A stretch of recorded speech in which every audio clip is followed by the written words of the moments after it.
Okay, welcome everybody. This should be an absolutely wonderful presentation. We've got three terrific speakers. So welcome to our Alumni Association Zoom presentation called Landing a Job During a Global Pandemic. For those of you who may not know who I am, I'm Dr. Johnson Brennan. I'm Professor Emeritus here at SF State. And I've been an alum since I graduated at SF State with my BSN before any of you were ever born back in 1967. I then worked in the cardiopulmonary intensive care unit and was head nurse of the medical surgical intensive care unit at CPMC. I got my master's at UCSF and I obtained my doctorate in education at USF in '84. So I've been teaching since 1978, and although I'm retired 11 years ago, I still, hi, Dr. Van Dam, I just saw your face, sorry. Our wonderful director of the school is also joining us. Anyhow, I've continued to teach into retirement, and I'm scheduled to teach 2 classes of the Skills Lab this fall. So before we begin, a couple of ground rules. First, this is being managed and recorded by Yuli Diestel, who, if you don't know, is the office operations, and she's assistant to our director, Dr. Marianne Van Dam. And Yuli will make it available on the website very soon, in a couple of days. We faculty and all the staff have been extremely busy, and you probably are aware that we're holding a mega skills lab on campus.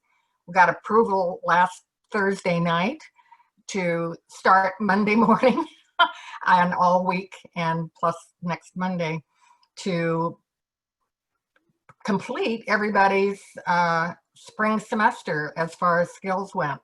So it's been a real marathon run, and it's going very well, and the students are all spectacular. But anyhow, because it's being recorded, Yuli will get the recording up on our website as soon as possible, okay? Second, I would like everybody to put yourselves on mute, and I see you all are, that's terrific, because that will help to preserve the bandwidth of the computer station here. And on your screen at the bottom, you will see that there's an option to raise your hand. And at the end of the presentation, after the presenters have completed, you will have an option to raise your hand and ask any questions you have of our presenters. And when you do raise your hand to ask a question, you also have the option to unmute yourself. Well, I guess you have to unmute yourself to ask the question. That makes common sense.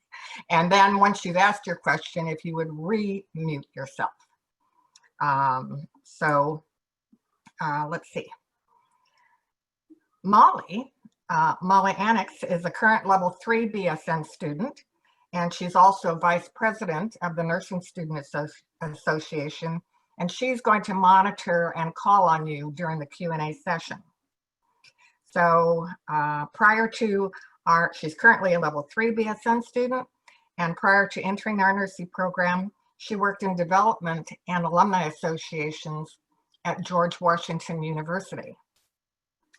So you were all previously asked to submit what questions you had, and Yuli has distilled them into 3 major categories.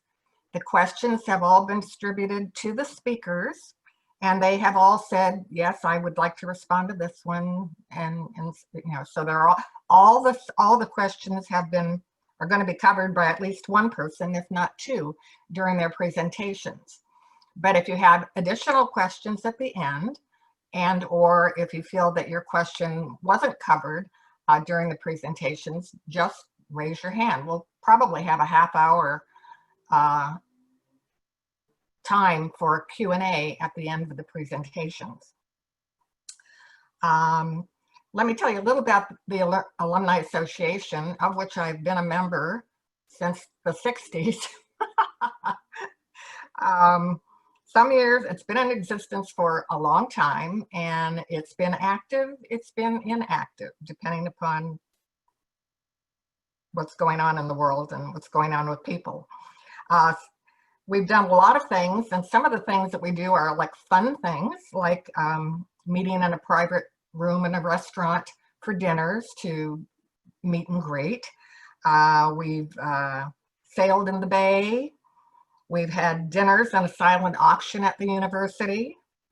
We've had one of the things that was extremely popular about a year ago when the campus was open was a tour of the skills labs and students doing active skill presentations in the high fidelity simulation rooms. And everybody was completely blown away with that. That was a very positive thing. We've also had cocktails on the terrace of the president of the university and to get to meet and greet everybody. So many of our alums have been mentors to current students and to new grads.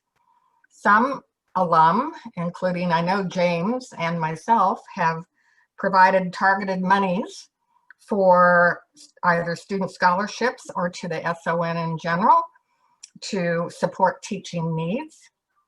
And our school has done its very best to provide the most excellent professional education possible.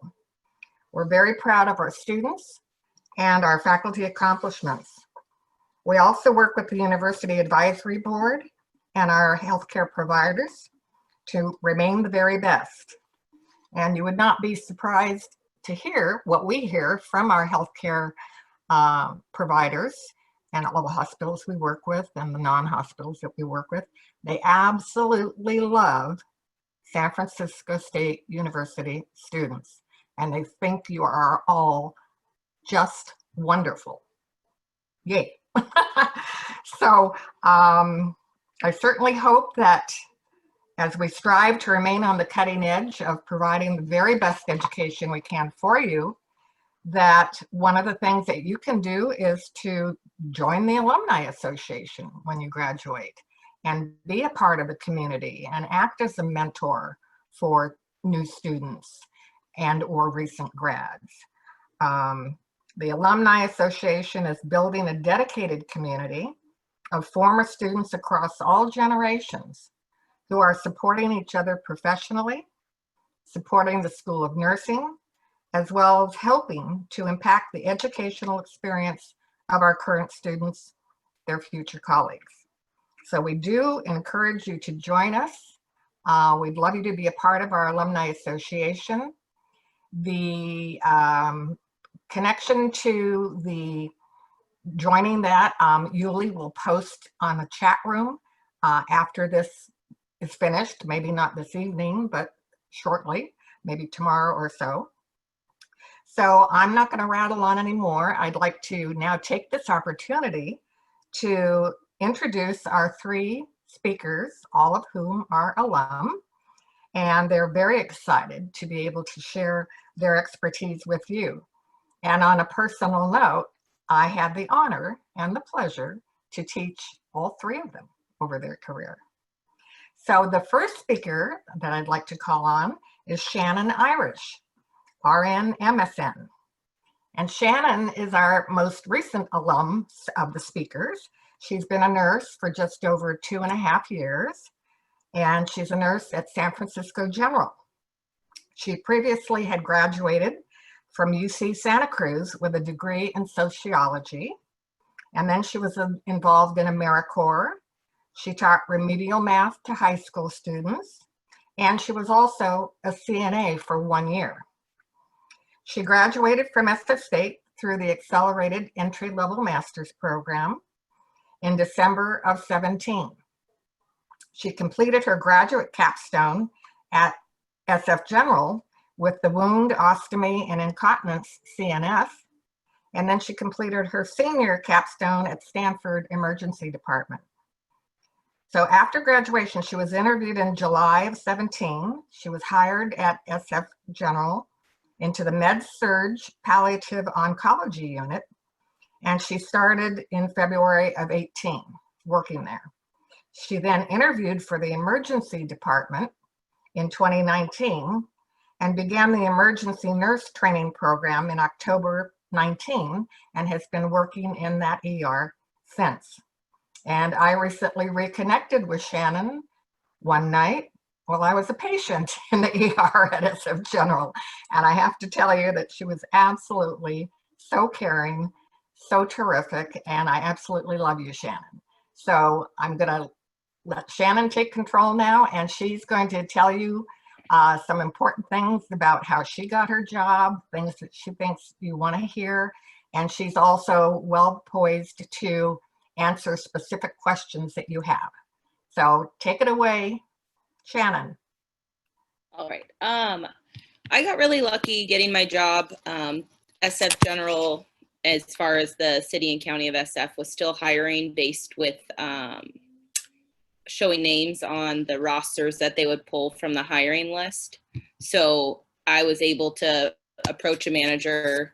They were happened to be doing interviews when I had gotten my license, and I was able to schedule an interview without kind of meeting the HR loops and crossing my fingers that I made it on to the lotto based on the point system and the various hiring computer algorithms. They've since changed that to a number system, so it's kind of to make it more anonymous throughout the entire city, which has been a little frustrating for some managers, but it is what it is. And that's how I ended up getting in the ER. It was an external position, and I hired through that. But they also have internal hire transfers once you're a full-time nurse. I did 2 different training programs. My first one wasn't as formal. I started in February, and I didn't take the subsequent classes for the new grad med-surg training program until October, when I was already on my own. And then and that lasted about 3 to 4 months. And then the ER program was 15 weeks of one or 2 classes a week, and then filling the rest up with training with a preceptor. They try and keep you with the same one just so they know your progress, but those are the options. Eventually I'll be able to join the resuscitation rooms. That's kind of been put on hold due to COVID, as well as getting a new computer system, Epic. But I just want to say, when you look for your entry-level jobs, even if it's one that you don't get, keep looking. The emergency room that I wanted, a couple of my colleagues got in. I didn't, but it specifically just said for people that do not have emergency room nursing. So even if you do end up getting experience elsewhere, there's always that hope that you can go back to that hospital or transfer departments within, and kind of just keep your head up if it's not always the first step that you want. And then I just, for some hope, out of a class of 20, I know at least 18 of my colleagues were hired within 6 months. At least 4 of us are in the emergency room. 4 of them are in other units at SFGH. And then I know at least 6 new recent graduates who are employed by San Francisco General. 3 of them that I know personally are now in the emergency room as well. So at least 7 of us since the class of December 2017 have made it into the emergency room, whether we've, and some of us have gone other pathways, worked at other facilities, left that job, came to new jobs. But I just want to let you know that there's hope. And so, yeah.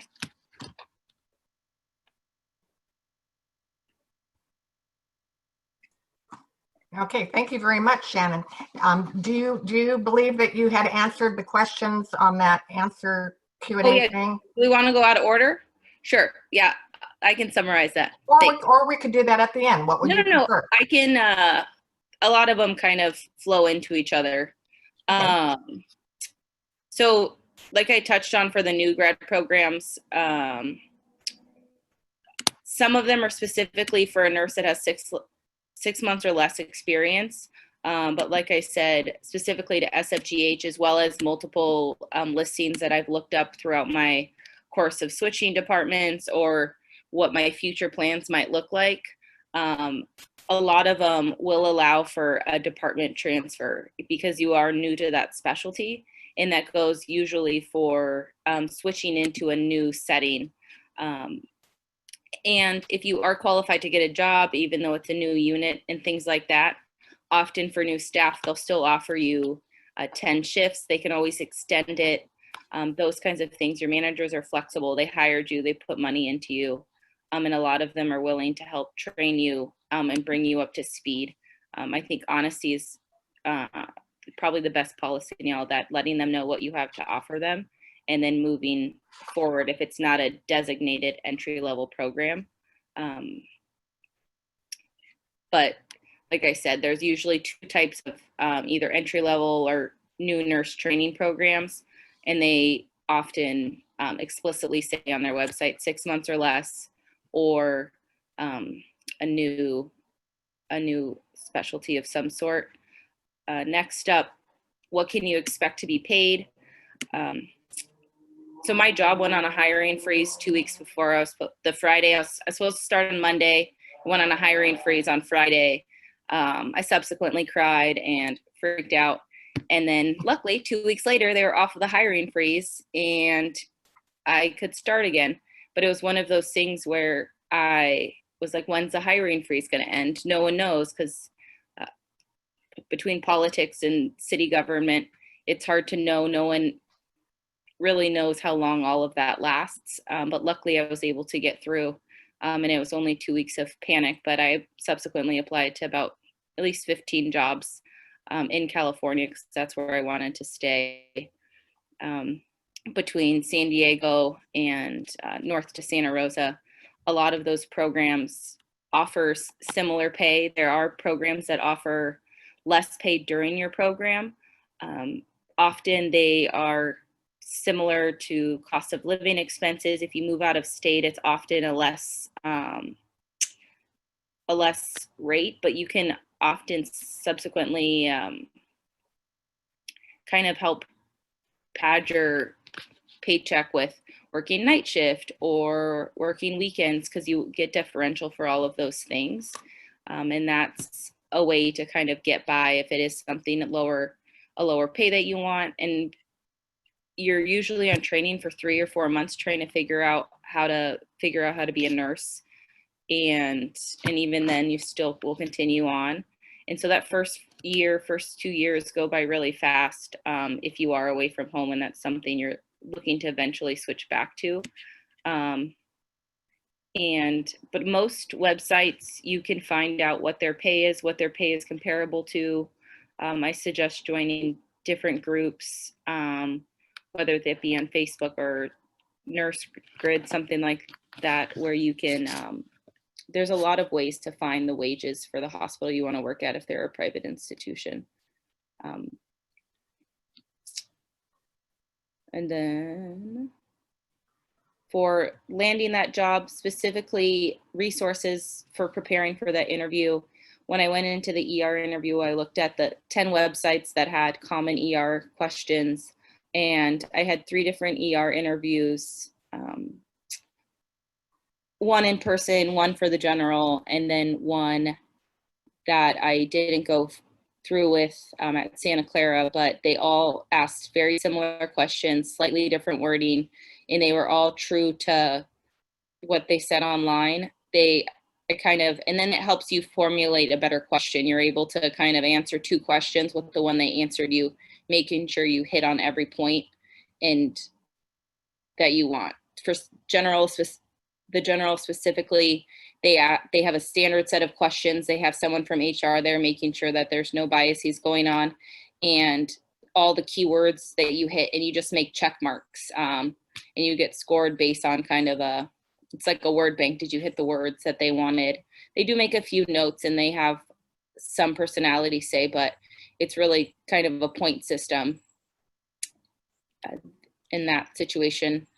But other hospitals, I only interviewed for public county hospitals, and they all asked very similar questions: scenarios, personality, what would you do in a difficult situation? So my answer for any resources to prepare for the application and interview are just Google, and keep your application short. Thank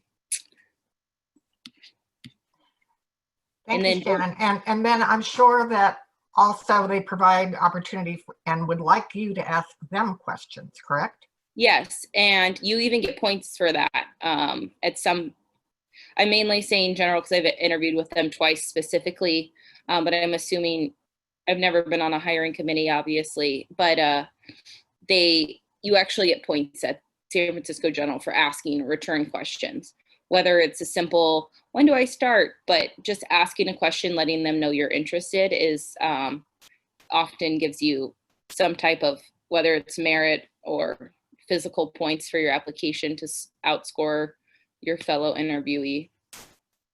And I didn't see this question on the thing, but, and I'm sure that you folks all know this, but I'm just going to throw it out there anyhow.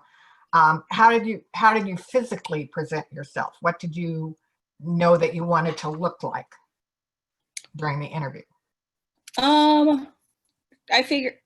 Luckily I got to interview for my first interview was at the General, and luckily I'd already met the manager.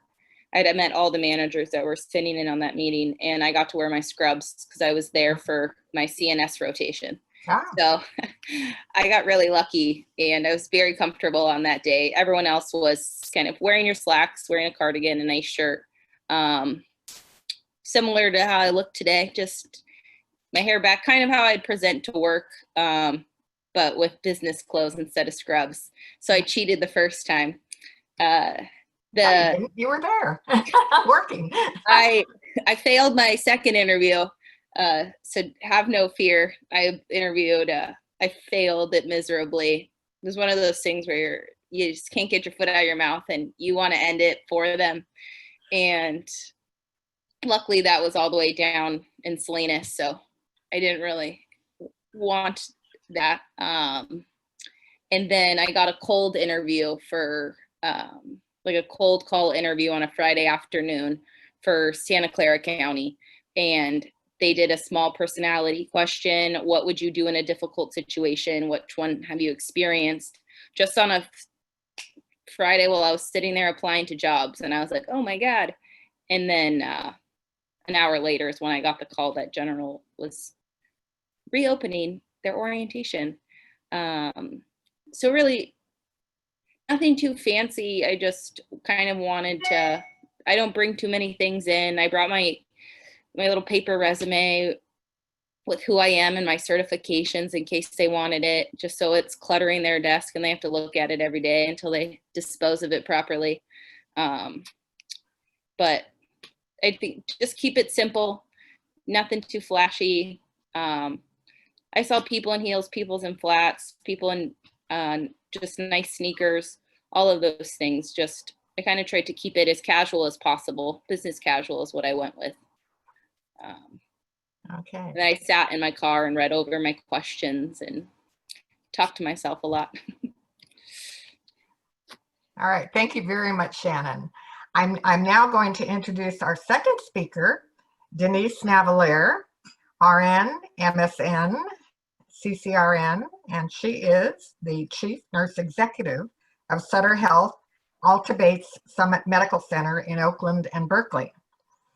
She's a grad from 1982 and an MSN grad from 1989. Her master's emphasis was in staff development and patient education.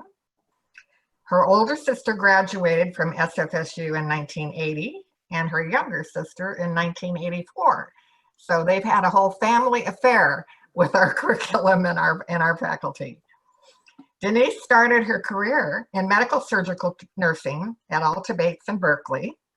She transitioned then to critical care, where she worked for much of her career as a staff nurse, and then she moved into management. Throughout her clinical and management tenure, she covered critical care, the burn center, cardiovascular surgery, and telemetry. An opportunity presented itself for Denise to add to her resume the oversight of staffing and house supervisor, and she accepted the challenge. With her background and tenure, Denise was promoted to the Chief Nurse Executive of Alta Bates Summit Medical Center, a role that she has proudly held since 2014. Denise also, 2014? Yes, 2014. She also works with several law firms as a legal nurse consultant, as a nursing expert for both the plaintiff and defense. So Denise, we are so proud and pleased for you to be here. So I turn it over to you. And for those of you that don't like looking at a lot of faces while people are talking, but just want to pay attention to the speaker, I failed to, including myself, turn off your own video. So if you don't like looking at a bunch of little squares of people's faces, you can turn off your video. I like looking at people. And I'm afraid if I turn it off, I won't get it back on. So I'm going to stay on. But Denise, I turn it over to you. I will mute myself, however. Thank you so much. I am really honored to be here this evening and to talk to you for a variety of reasons. Most importantly, I think that networking is the most important thing that one can do as a new grad.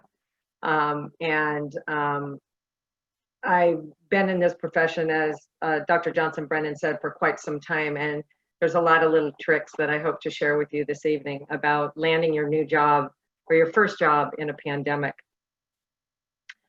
Healthcare landscape is changing dramatically, and it has over the tenure that I've practiced, but even more importantly, I think over the last year.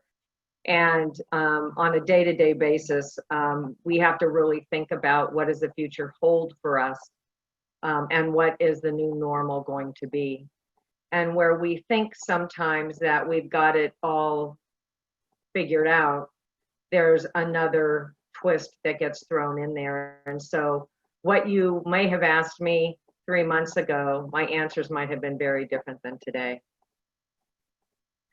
So some of the things for me to talk about really center around new grad training programs, and the difference between a new grad training program and an entry-level RN job. You know, every organization does this very, very differently. Some post specific new grad training programs that are structured. Some call them nurse residency programs, and some just post them as new grad training programs, and there's not a formal structure. In the organization that I work at, since it's part of a larger health system, we have a structured, our new grad training programs are called nurse residency programs. And they are simulation based and didactic based and clinically based. And they're over a period of time, anywhere from 8 weeks if you're a med surg nurse, up to 13 weeks if you're in a critical care environment. And if you're in a specialty environment, not only do you have a nurse residency program, but you also have your training program for that particular specialty. There are some organizations that, depending on the number of open positions that they have, the positions are posted as new graduates or staff nurse ones, and there's not necessarily that they're more what I would say homegrown, where they're educators in their particular area, or actually the providers of the content that's presented to the team. There are, I think, more out there coming than we know of right now. And you may ask why I say that. We're in a position right now for many organizations to determine, and I hate to bring in finances, but what is their path forward given what we've been experiencing, and finance plays a role in that. And so some organizations are trying to determine how they get positions filled, how they can decrease their contract labor. That can be incredibly expensive. And what I mean by contract labor is traveler staff. And we are going to see a number of people that are 60 plus years old retiring because of the fear of coming back to having experienced what they've experienced in a pandemic. We clearly at Altabate Summit are seeing that. We have a number of nurses that have been out for a period of time on a leave because of either age issues or health issues, that putting them in that environment would put them at risk. But there's not an end to this. And so retirement will probably become, and what we're hearing from our HR teams and our disability teams is retirement is probably going to be their option, which will open up opportunities for many new grads. And the reason that I say that is because we're going to struggle finding experienced nurses that at this point in time are willing to shift from their current roles, just given either fear or the concern of not knowing what lies ahead, because there's so much unknown out there in healthcare. And I don't say any of this to scare you. I actually say this to encourage you. My belief is you will see new grad programs opening up soon to cover for that gap. They may trickle in at least over the next few months. But my sense in talking to my colleagues, both inside Sutter Health and outside Sutter Health, is they're trying to develop their strategies right now to determine what their path forward might look like. So there is hope for new grad programs. I think the other thing that I would say is look for any opportunity to get your foot in the door. Many of the staff that are hired at Altabate Summit and actually at other Sutter affiliates, and I even know where my sisters work, which are not related at all to the healthcare system I work for, and they're two separate healthcare systems. The people that get hired into new grad jobs or staff nurse one jobs are people that have had a job doing something else in the hospital. So that may be a CNA, that may be a monitor tech, that may be a ward clerk. Getting your foot in that door and networking with other nurses and managers just to put a face to a name, just to show that you're interested in the organization, helps really sort of develop that relationship. And a lot of getting into healthcare today is about relationships. I want to mention something and touch on something that Shannon said, and I think it's really important because I saw this in some of the questions, and I don't mean this to discourage anyone, but I think you have to think about the world of healthcare today and where the shift is going. The shift for healthcare are going to things like outpatient clinics, surgery centers in the outpatient world, not necessarily the acute hospital setting that many people really get into nursing for. And so what does that do? Well, that opens up this whole other world out there of care coordination, of case management type of things, of quality opportunities moving forward. And you know, I think we all go into nursing because we care for people and that's what we want to do. But sometimes, as Shannon articulated, you've got to get your foot in the door and take something that may not be on that wish list, but get in there and then network with the teams that you work with in order to get to where you want to go. And I think, you know, Shannon said that very well in terms of what she initially did out of school, how she networked with people, had an interview at another place.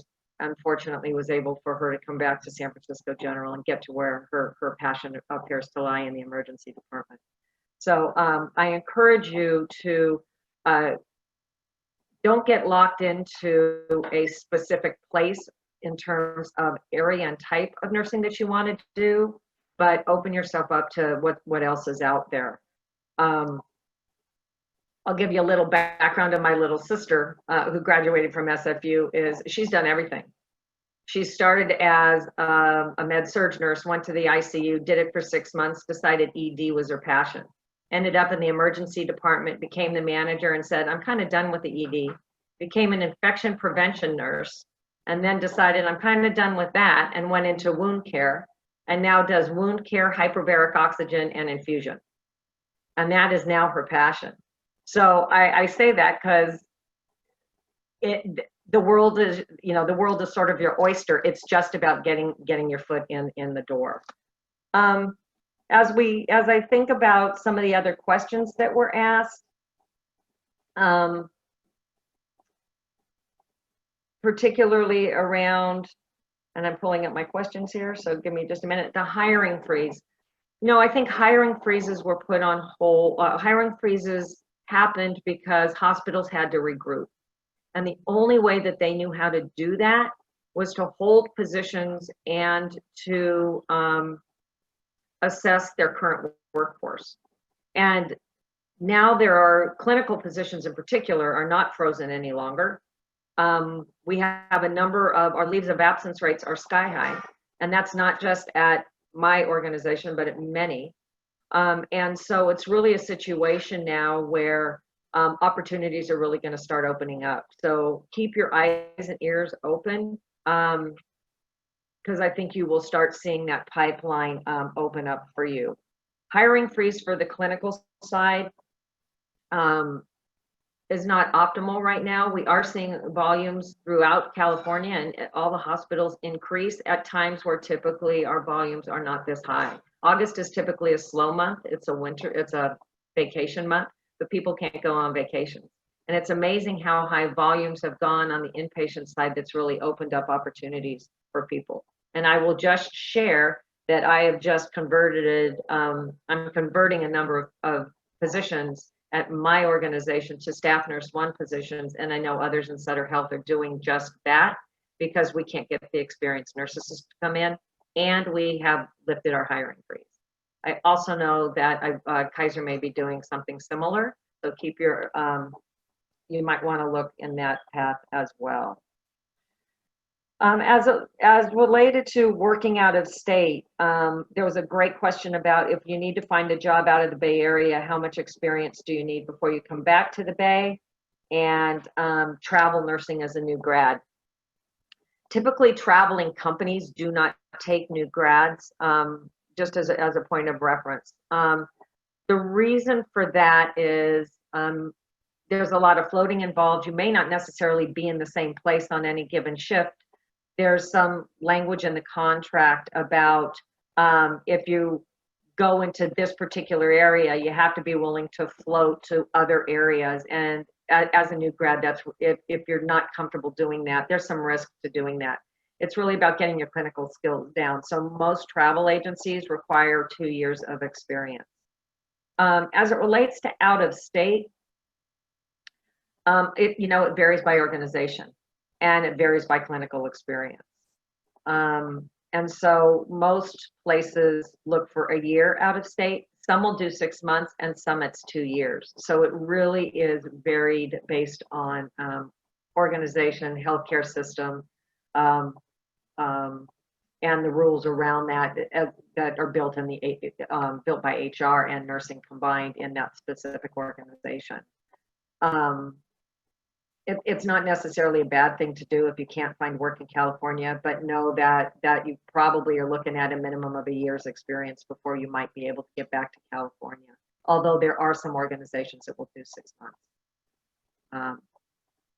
So I think with that, I'm going to pause and let you introduce James, and then we can continue. Great, thank you so much. And I'm glad you, the story about your sister, of all the different roles that she's done. And I personally think that nursing as a career is so completely fabulous and fantastic, because you can be a nurse in this kind of a place, you can be a nurse in that thing, you can keep switching every few years. To keep yourself energized and active and growing and learning.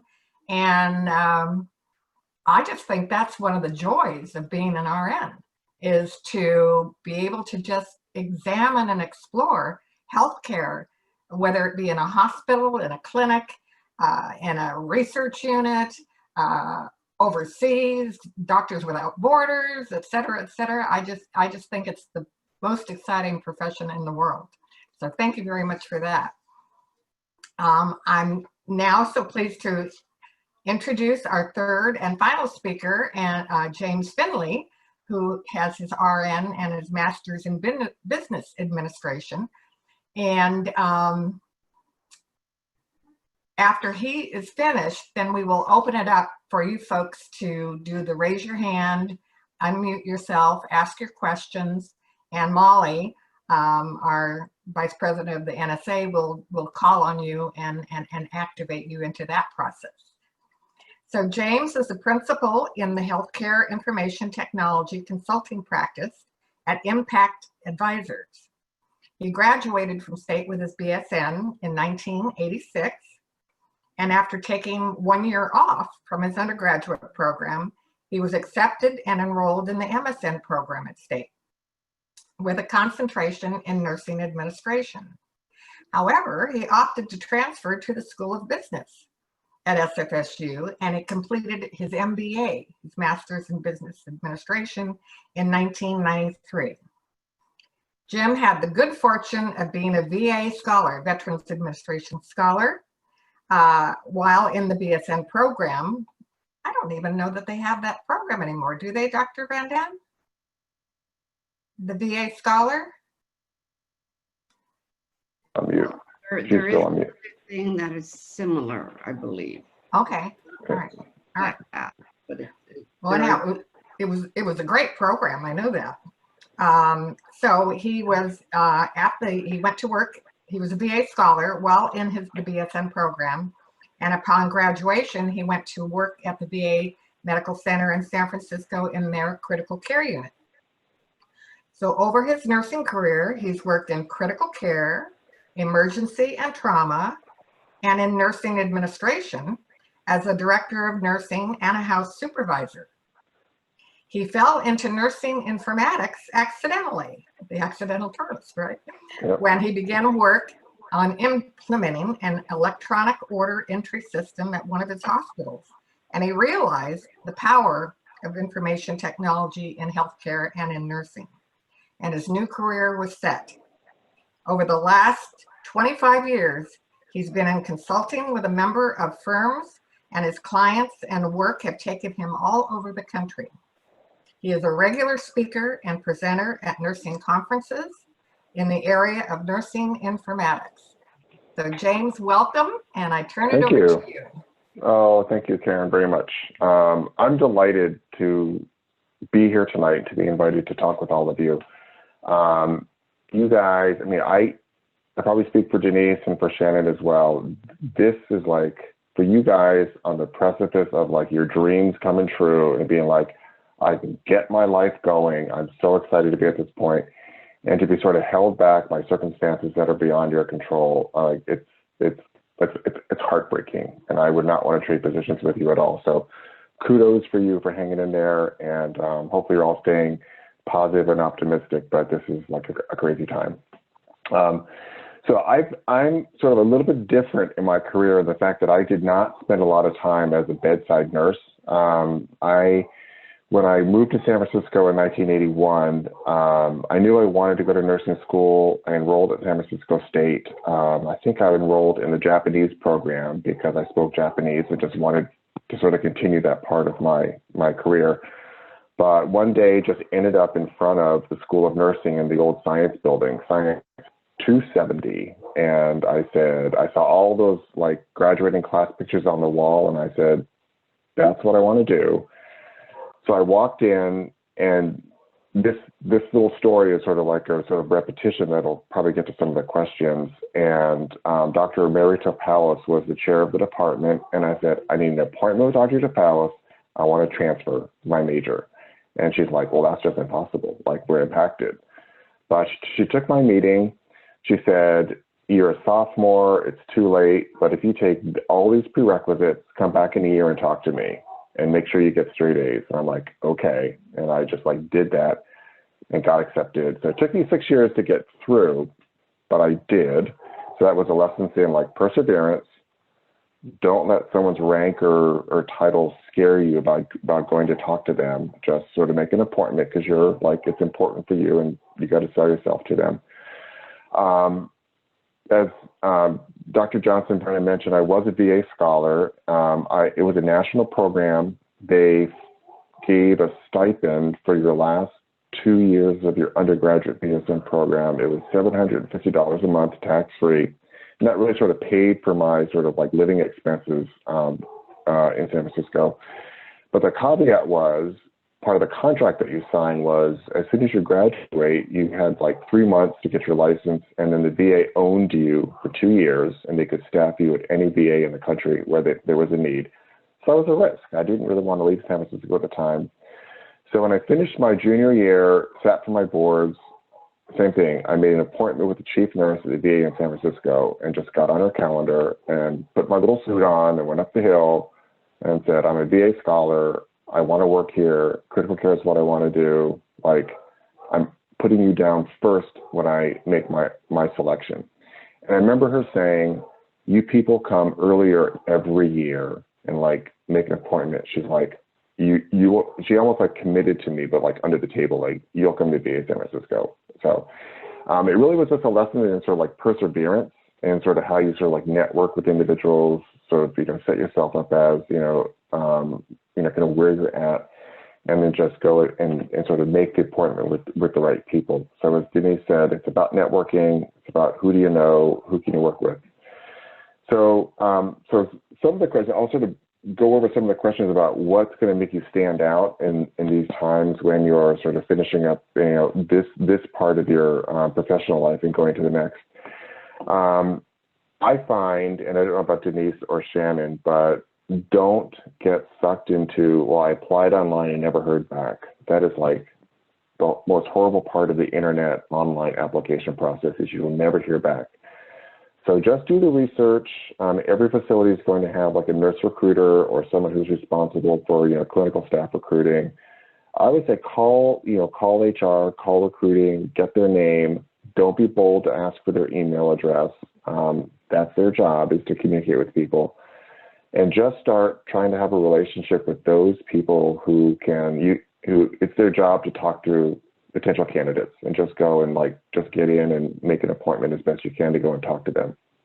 I also would say, don't be ever hesitant to, if you know the name of a director or an associate CNO at a hospital or the CNO, just, get their email, try and just start that relationship and dialogue over email, and see if you can just get, 15 minutes on their calendar. And I don't know, Denise, if that would ever come up in your world of, some stranger wanting to get a calendar. It's probably an everyday occurrence, but I think my impression is they'd be more receptive. And I think we're all sort of feeling where folks are sort of in the situation of can't get their career quite started right now. So I would say just be persistent, network with folks. I sort of made it a practice when I was doing clinicals in San Francisco. Like, I got to know, I was at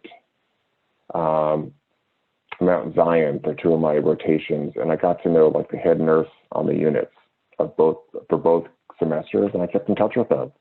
I was a unit clerk when I moved to San Francisco. I went to Children's Hospital on California Street, and they hired me as a unit clerk, like a per diem unit clerk, and I worked there for like 5 straight years, worked every weekend, floated during my summer vacations. Got to know everybody in the hospital because I knew like all the units, all the nurse managers.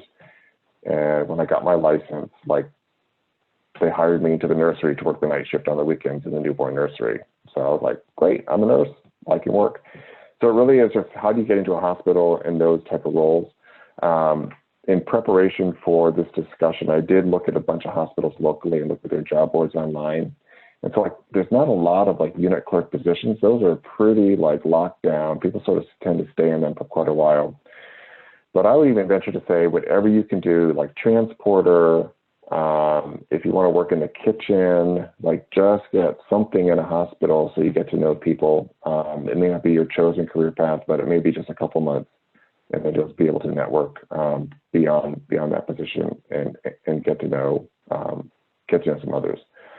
And I would say what sets people apart on resumes, and I read a lot of resumes every month in my current positions over the years. And really what kind of stands out is trying to get to know a little bit about the person besides sort of their career progression and what they've done. But I look to see sort of what's unique and different about them that would be interesting as a person I would want to work with. Do they speak a language?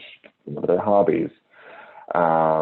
Do they those are the 2 things I kind of look at, and sort of where they live. And of course, we can all stalk people now on LinkedIn and Facebook and all that stuff. So I would say be a little judicious in your social media postings, because as you apply, people will have much more insight into who you are through those avenues as well. So I would just be cautious in sort of how you present yourself out to the world that way as well. And then I think, I don't know who gave me the advice, but I left the VA after 2 years. Once my commitment was up, I said, I need to do something different and I need to go and do a different career. So I forget who one of my mentors was, but it was from San Francisco State. And they were like, just plan to spend the first, 5 or 6 years looking at different opportunities and getting a sort of a broad base of experience. I was fortunate that I had a 9-month preceptorship in the ICU at the VA, so I had a good skill set and was was in the PACU as well. So I had a pretty good skill set to go out. But from there, I went to Highland, which was the county hospital in Oakland, as the manager of the trauma service and ER, trauma service and ICU. They chewed me up within 9 months, and I was like, I'm out of here. These people are crazy. And then I went to Providence in Oakland and ran the ER there for a couple of years, and then went to work in the finance department at Marin General. They needed a clinical analyst to help them with their costs and things. And I said, I don't know anything about finance, but I'll go learn that. So I really kind of job hopped quite a bit over the first number of years of my life. And I would say and the whole time I was like a per diem house supervisor, like at various hospitals, just to keep my foot in the door and sort of stay connected with the hospitals and nursing. So, but the net of that was, it just really gave, I think, me a very broad base of experience to talk about sort of what's going on in the hospitals, what's going on. And I just learned a lot that I sort of put in my bag of tricks for things. So I would say for those of you who are sort of like second career nurses or second career folks who come into nursing as a second career, leverage that part of your background and what you would bring to nursing as well.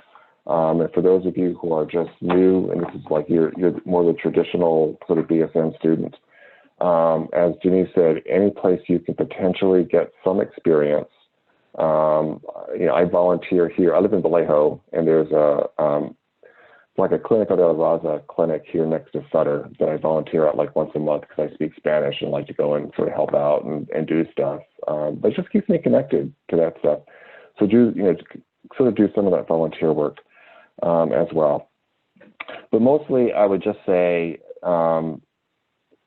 be persistent, network as much as you can, try and, pick up the phone and just sort of hunt around and get to know sort of who's in positions, who are the directors of like the service lines you're interested in, who's sort of like your nursing administration, who's the nurse recruiter. And then as you sort of get closer to like get a meeting with somebody, I'm in hospitals all over the country until March of this year, every week. Like I was literally like all over the country.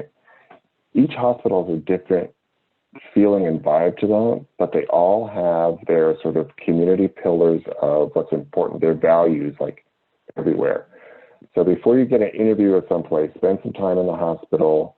I was in an interview once, I overheard the interview was going in the next room, and they asked a nurse, which of our 5 like community values do you really sort of really resonate with you? And the person like didn't know what they were. So they were like, that was not a good sign. So just kind of research the facilities a little bit. You guys, we now have the opportunity of the internet at our fingertips to know everything about a facility that you can before you even step foot in the door.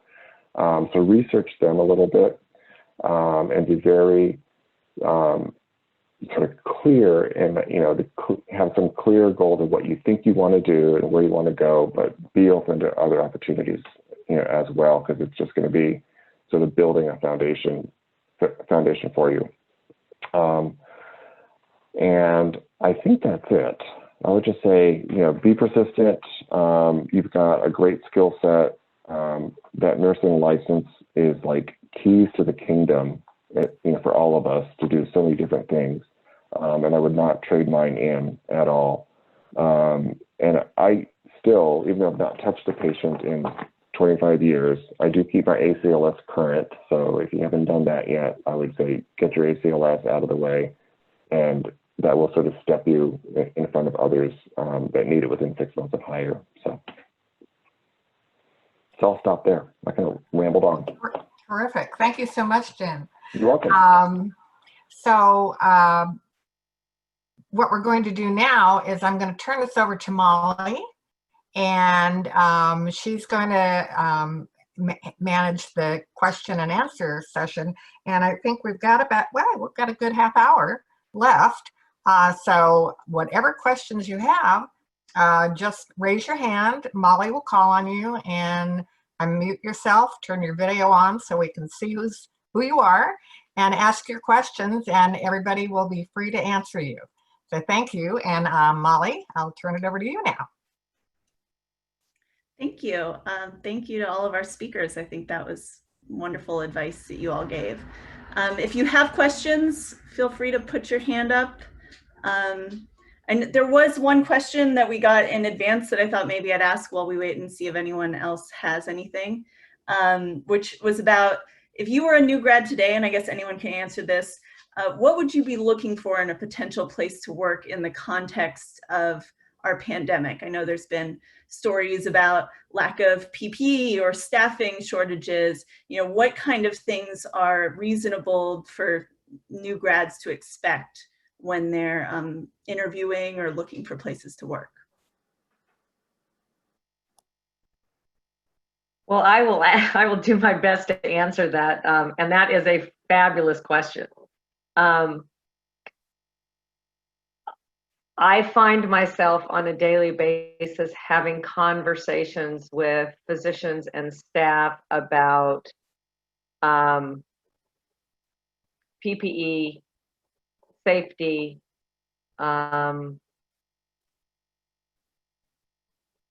what's the next thing that's going to happen out there. And I think, you know, this question is a little bit hard to ask for a variety of reasons. And mostly because the pandemic really isn't over. We don't know what's ahead. But I'll just give you a very quick snapshot of what I think is going on out in the world, and then talking to my colleagues.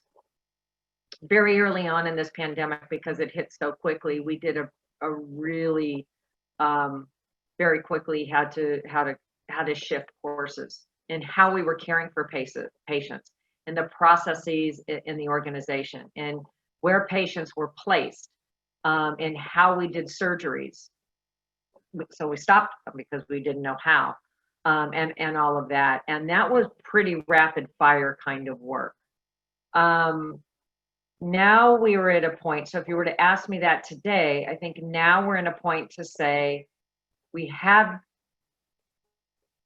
adequate PPE, and I'm going to say adequate is relative, right? It's relative to the person that may or may not have it or need it at the time. So if you need something and that something isn't there, even though it's in the hospital, but you have to get it, it may not feel adequate. But from where I sit, we have adequate PPE. We have great processes in place, although we continue to shift with those processes and reevaluate, are they still effective? I think the hardest part that each and every one of you would have coming into a hospital today in this pandemic is you can't see people's faces. You see a mask, and all you can see is eyes and above. And so it's hard to connect. It's really hard to connect with your colleagues and your coworkers, because so much of what we do, is about facial expressions and body language and those kinds of things. And that's really hard to read when you've got a mask over your face. So I think the challenge for any new employee coming in, and I will tell you, it is a challenge for me every day. I don't know what people are thinking. I don't know what they're thinking about what I'm saying. I don't know if they're agreeing with me, if they're not agreeing with me. You can read eyes, but you can't necessarily read the body language. Social distancing is a problem because you want to sit down and have that conversation with someone at lunch. Well, that's 6 feet and 2 people in a room because the break rooms are small, or if there's not a place to go, poses problems as well. You want to be able to socialize with a larger group so they can give you pros and cons about what it's like to work. And that's hard to do because you can't have those big group sort of settings. So I think the biggest challenge is not the work that would lie ahead and the training that you might need, because that can all be given to you and provided for you. It's those connections that are a little more challenging when you can't see people, and all you can see is their eyes and above. And as someone that's been, you know, in the role that I'm in, I struggle every day when I'm rounding, when I'm on the units having conversations with docs, because I don't know what they're thinking. And they're pretty vocal, so they'll tell me, but there's a lot of clarifying questions I need to ask, a lot more than before, because I can't read them like I might otherwise read them. And I learned very early on in my master's program at at San Francisco State was the following: know your audience. So when you're responding, know your audience and know who you're responding to. And right now, I don't know who I'm responding to because I can't read them very well. So I think that'd be the hardest thing if I was a new grad coming in, is how do I know who I'm working with? How do I know who to connect with? How do I know how to fit in? Because I can't read the team. The rest of it, you'll know because you'll get feedback. Great job, you did that well. Here's your competency, signed it off, educators with you, all of that. But it's that connection with people that I think is going to be the hardest challenge for anyone coming in today. I hope that answers the question. Great, thank you. Does anyone have questions? I see it. Brooke, do you want to go ahead? See your hand up. Sure. So the question I have is kind of specific to those of us, like I just graduated as a BSN, and it's a second career for me. That's kind of beside the point, but you know, all of us who were in our fourth semester got cut out of our clinicals early on. A lot of us were able to graduate, but we kind of missed out on a lot of our in-person clinical hours. And I guess I'm curious, you know, when you look at some jobs, they say, you know, you need 120 hours and in this unit or whatever. And I'm curious whether out there, when people are looking at new grads, if they're going to take into consideration the fact that, you know, this point in time, this point in history, and that maybe we only have 90 hours in our, you know, in our capstone or whatever, and how we can kind of like communicate that on our resumes or make up for the deficit in our clinical education because of COVID. Shannon, do you want to take that? Sure, I can. So I personally haven't seen a job that asks for a specific amount of hours that I can remember. However, obviously they want to know that you graduated from an accredited program. I'd obviously put that on my resume, 120 hours in med-surg or 120 hours in this position. But particularly like when I applied for my ED preceptorship, it just said, did you have a preceptorship in the emergency room? And I selected yes. They had no idea how many shifts I did or what I did. They just knew I was able to check the box and that's what I did. And I know in one of the questions someone put like, oh, some schools were able to finish and some weren't. Don't beat yourself up. No, the grass isn't always greener on the same side, on the other side. If you ever read any blogs, everyone's disappointed with their nursing school. Everyone's disappointed with their hospital. You're gonna be okay. State the facts, don't lie, but you had a preceptorship, you got through nursing school, and you got that achievement under your belt, and congrats to all of you. Thanks, Shannon. Do we have any other questions? Dylan, do you want to go ahead? Sure. My question is for James. You used an acronym in your talk that I wasn't familiar with, and I think this is my new nurse showing, but a CNO. Could you clarify that for me? Oh, sure. CNO, Chief Nurse Executive, or as Denise is CNE, or the Chief Nursing Officer.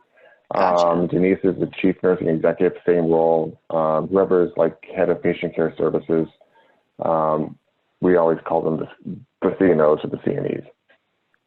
Gotcha. Yeah.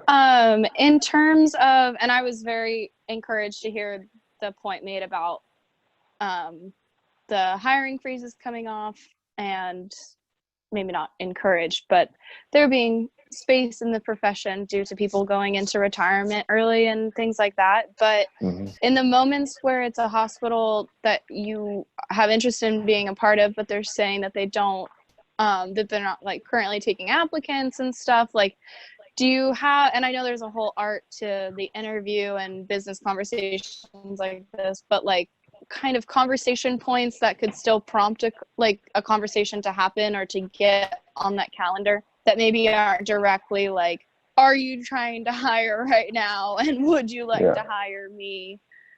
Yeah.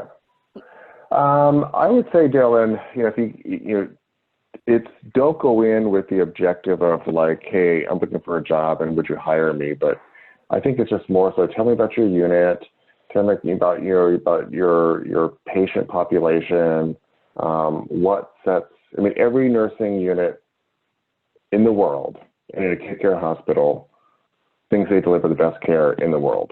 So I would start the dialogue with like, so tell me what sets care in your unit apart from like the other med-surg units in the hospital, or what are you guys proud of? So have them talk about themselves, or if you get a chance to meet with the nurse manager, they're all very proud of the work they do, and they like, if they're good at their job, they adore their staff and they want to talk about them. So I would just engage them with, tell me about the nursing staff, what are some of your successes, and every nurse manager knows they have the hardest patients in the world that they're taking care of, harder than anybody else. So, talk about patients and sort of keep the conversation there. You'll learn a lot about sort of, how they think about the world, because I think nurse managers have a very different perspective on sort of like what is happening, and sort of what they're looking for. And so you sort of can learn sort of, their perspective on what they're looking for. And just, and even if it's like just a short 15-minute, meeting, or you get a full, half hour or something, just, tour the unit with them, talk to a couple of members of your staff about, I'm looking, to sort of start my career, I'm interested in this service line. I think they'd be more than happy to help you out, but don't go in with the objective of like, I want a job in, just sort of. Sure. Yeah. Well, and the points you brought up, I guess it's nice to hear that, because those are the things that everybody should be curious about, but it feels like a certain pressure to sell yourself. So talk about them. Great. Noted. Yeah. And it's interesting. It's funny, Denise. I have been nursing now, or a nurse since 1986. So it's coming up on a good number of years. But there was always this sort of bolus of older nurses that were about to retire.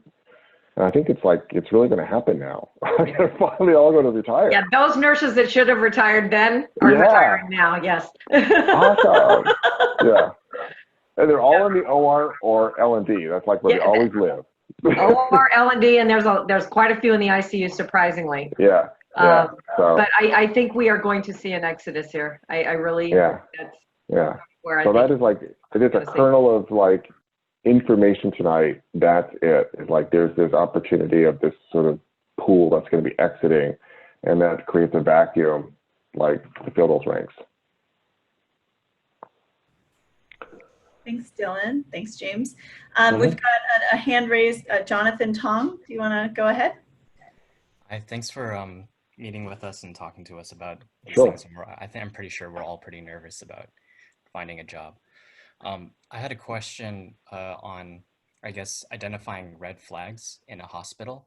I know we talked about, different standards hospitals have for new grads, or, different training programs and styles and ways that hospitals train people who have no experience. But could you guys possibly talk about identifying hospitals that may or may not have the best or the most safest practices, and how to protect ourselves and our licenses when we're starting and entering into the field?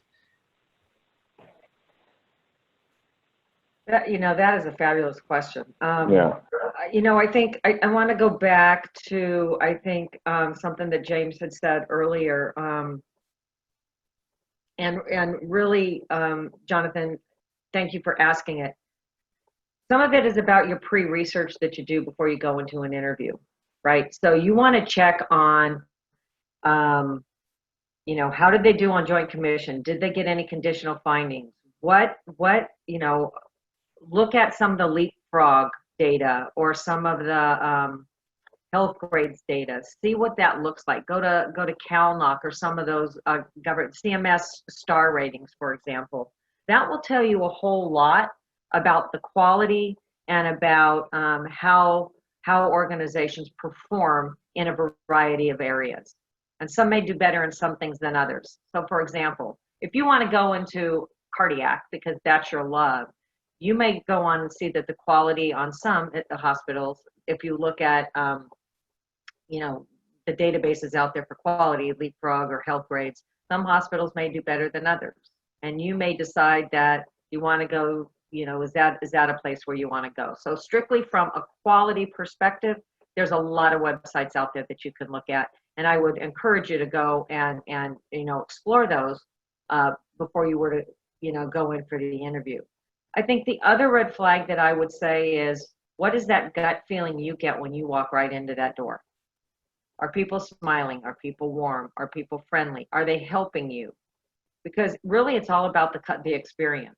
And they're not going to know that you're an interviewee or a visitor or a patient advocate or somebody that works in a department already. They're not going to know that.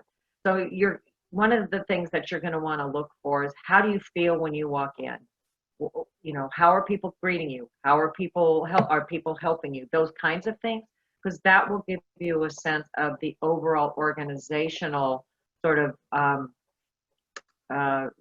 and for lack of a better word right now, sort of service orientation or customer orientation around where an organization may put some energies into making sure that everybody's feeling welcome when someone walks in. So those would be the two areas that I would look at before I were to go in about red flags. You know, the performance indicators that you can find online, it's all publicly reported. And what is that gut feeling that you get in terms of making you feel welcome when you walk in, regardless of who you are? And that will tell you a little bit about the organization just at a very high level before you even ask a question or before they even ask a question. Thanks, Denise. I was just going to say, Shannon, did you have any red flags when you walked into your interviews when you were doing them? Was there anything that stuck out to you? I can't say there were any serious red flags. If you look up the general, you'll see that emergency rooms constantly fighting with like violence prevention training and proper staffing. And there was, and like I kind of said earlier, the grass isn't always greener on the other side. And I keep saying that because one of the things I always do when I meet another nurse, or especially one that I admire or look up to, is I always ask them, how did you get where you're at today? So like Denise's sister, what did you do? One, it gives me hope, and I'm like, gives me different ideas because to be honest, I'm a little too young to retire, and God knows if they raise that age of retirement, I'm far, far away. And I'm still not eligible for maximum retirement for starting so early. So it's one of those things where you always want to see, where can I go, and so more or less I kind of looked for the green flags. Is there movement in this facility? Can I move laterally? Can I switch departments? Do people, one of the questions I liked to ask is, what do they do for retention? I know when I did my ED preceptorship at Stanford, they have a retention department. Whereas at the general, we're always understaffed. There's always a push to hire the vacancies that we have. However, there's red tape over those vacancies. We have at least 100 nurse vacancies at our facility, but there's red tape on hiring those. So that's 100 nurses that we can give jobs to, but we haven't yet. And tying that back to, now I'm off topic, but tying that back to what Denise said earlier, I think that there's going to be a big change for how much money was shelled out to travel companies to employ these nurses, to invest in your own local communities and invest in nurses that actually want to stay there, that you're going to develop, because I kind of felt like a sense of not that the hospital owned me, but they spent a lot of money on me. It was over just like $200 of nursing per hour to train me every day I went to work. Obviously part of that was my salary, but it was another person's salary as well. And I thought that was a lot in comparison to now I'm looking at COVID rates and wages and I'm like, holy moly. So I more or less looked at the green flags. Sometimes I think just using what Denise said, looking up on those websites, it's really hard to find. You'll speak to a jaded employee and you'll speak to an employee that's been there for 35 years. Luckily, I had like a little bit of an inside scoop onto all of the politics and some of the things that were going on simply because I did 500 hours there.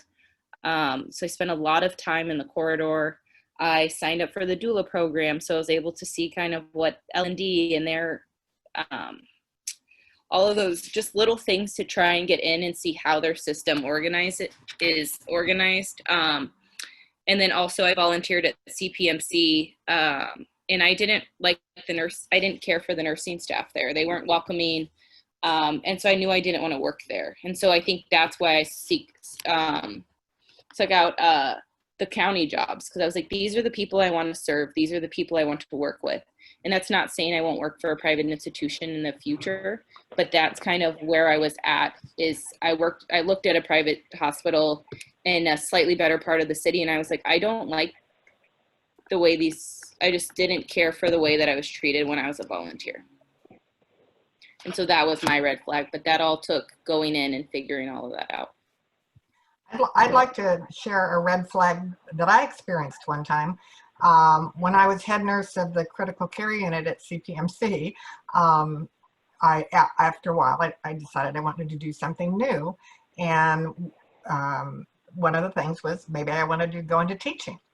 And so I applied at a variety of schools of nursing within the Bay Area, and I will not mention their name.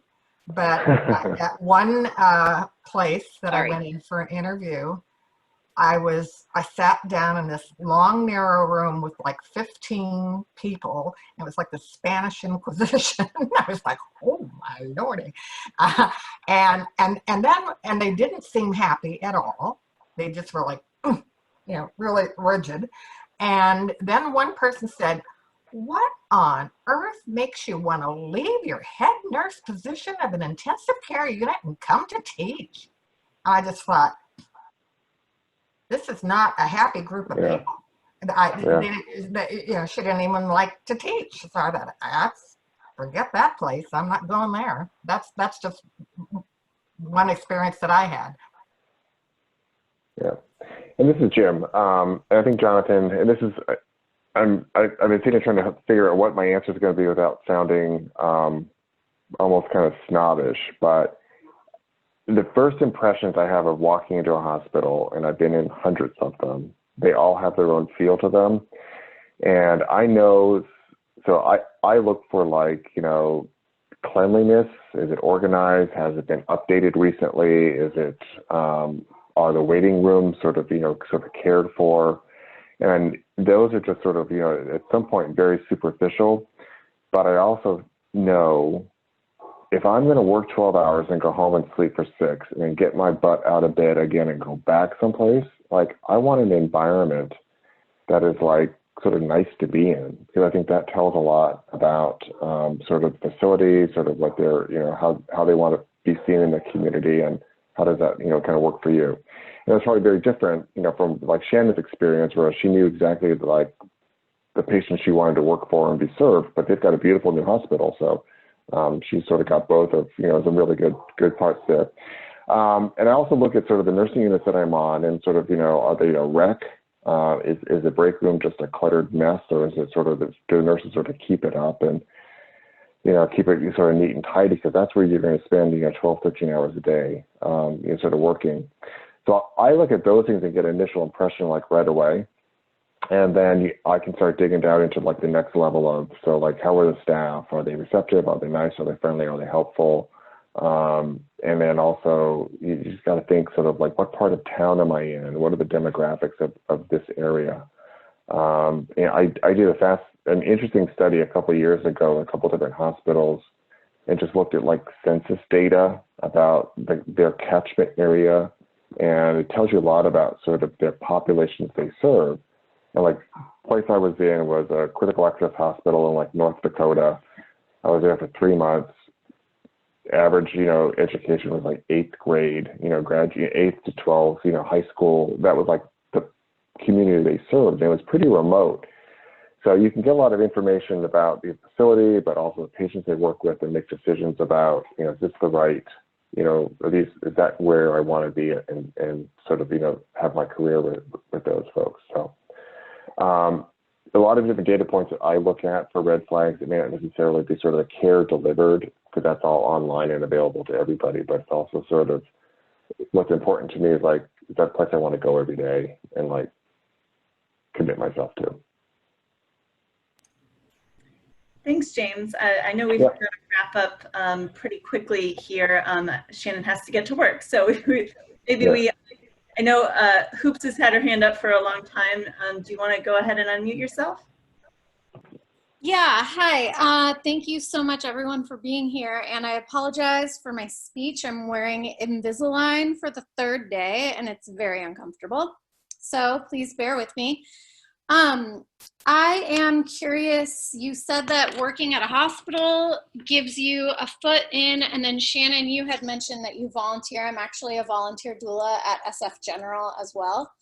And I've done random volunteer work throughout the past like 10 years, and I'm wondering how much volunteering will help us get into a hospital compared to working in a hospital, because I've applied to a bunch of different jobs, and honestly, I can't afford to live off of a minimum wage position to help me try to get into a nursing position, if that makes sense. And most of them are like $15 or $16 an hour. And then I had another question regarding it slipped my mind. If it comes back to me, I'll re-raise my hand or I'll post it in the chat. I think whether it's a job or a volunteer, that'll help. The question that's in the chat section of tell me about a time when a volunteer job. You can also, when I was hired for my med search job, I used previous experience as a teacher. So using any kind of previous experience that you have to draw upon, they can see your resume, they know that you have or don't have experience. And dig something up, something very minor where you learned a lesson and it's not a big deal. You can shape into the question you want it to be. And 10 out of 10 interviews I've been in, they've all asked, tell me about a time when. So find out your answer, figure it out, and you can use all types of answers. Obviously, clinical application is preferred, but there's options. And I remembered my question regarding hospitals hiring us. So like my capstone, I did not actually have a preceptor, and I only was on the floor for 60 hours. And I'm wondering, along with the other question about volunteering, how that may impact us that we don't have a direct preceptor. And I know there's a lot of people in my cohort who have that exact experience as well. I think hospitals right now really have to revisit what their hiring requirements are for new staff as it relates to preceptors, because there's a whole, there's a whole group of nurses out there that are ready to start that were able to finish up. And the governor's been pretty clear that those requirements are waived, and so hospitals have to follow with looking at what their current requirements are.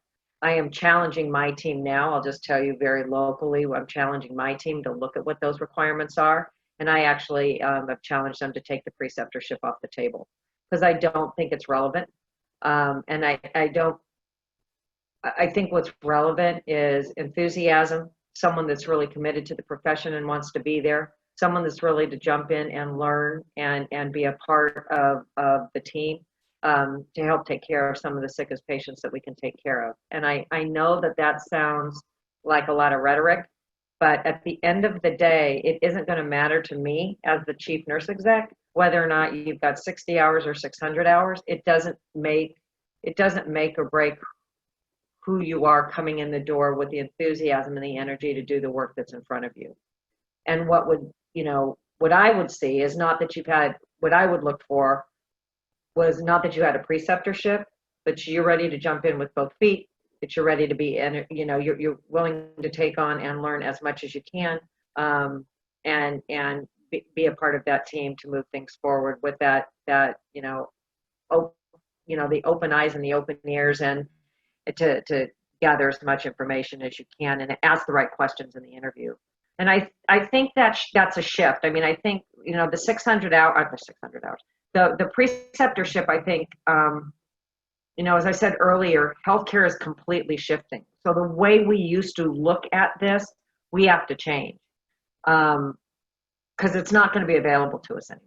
And if we as healthcare providers in hospitals don't do that, then we're shorting, then, shame on us, because we're really cutting out a whole group of people that are willing to work, ready to work, and should be working.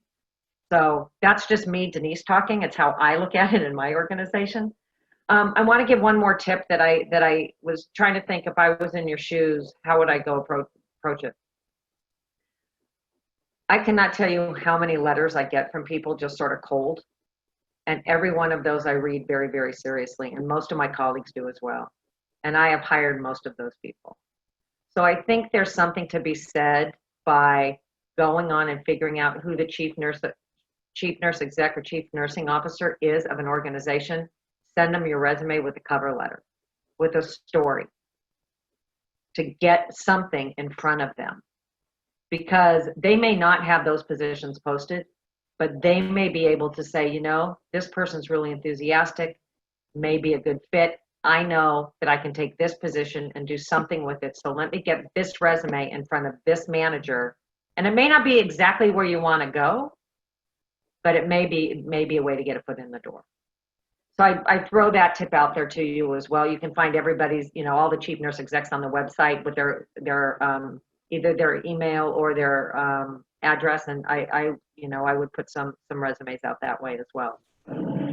In addition to obviously the HR chain, but sometimes it's just about getting it in front of somebody. Thanks, Denise. And if you need to go, feel free. I just wanted to jump on that last comment from you. Somebody asked about cover letters. If they don't have capstone experience to draw from, what do you like to see in a cover letter that shows the enthusiasm if they can't say, from my capstone experience, I remember a time when? I mean, I think truthfully, now's the time to be, if it were me, I would, given this time, I would, I don't have capstone experience, or I have limited capstone experience in this particular area. That said, here are my strengths. Here's what I love to do.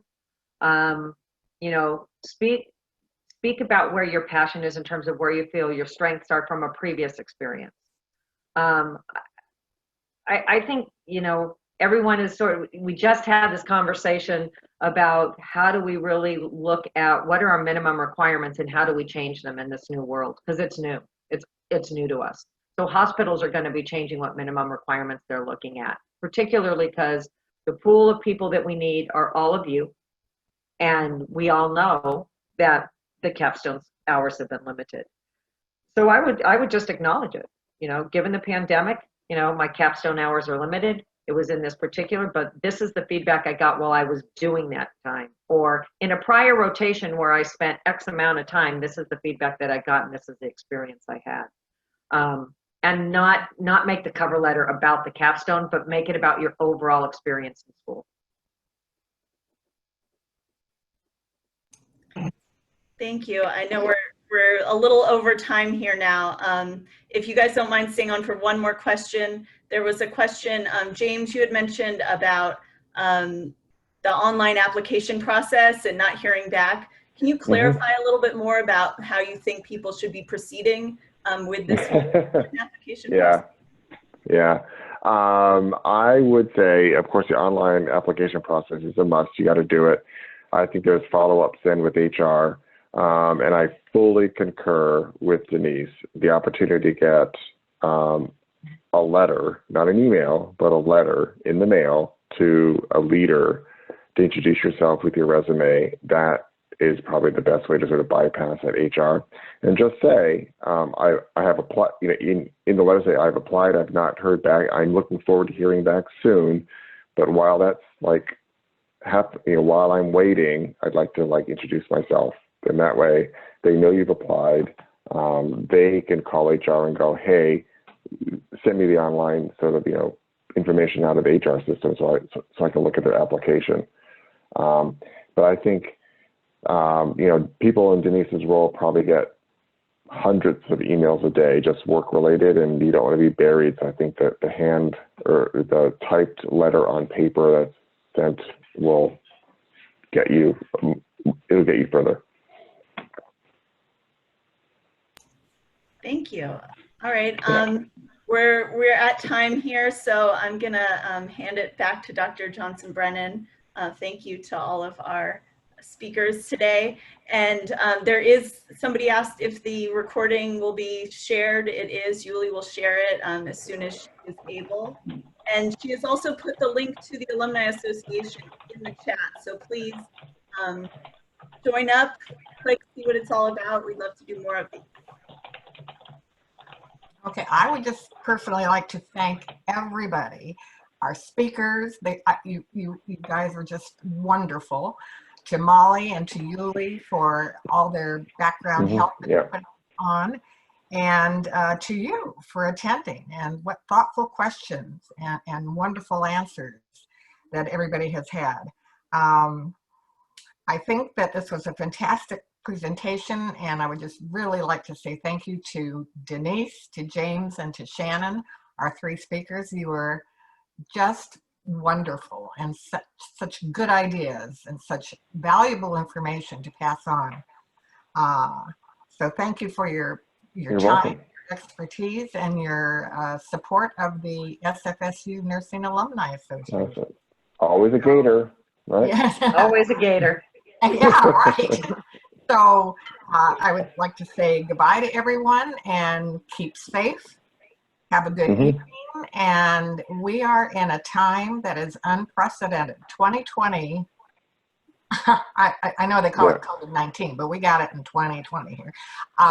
This has been the most exceptional, crazy, unknown, goofy, sad year that I've had in 75 years, 76.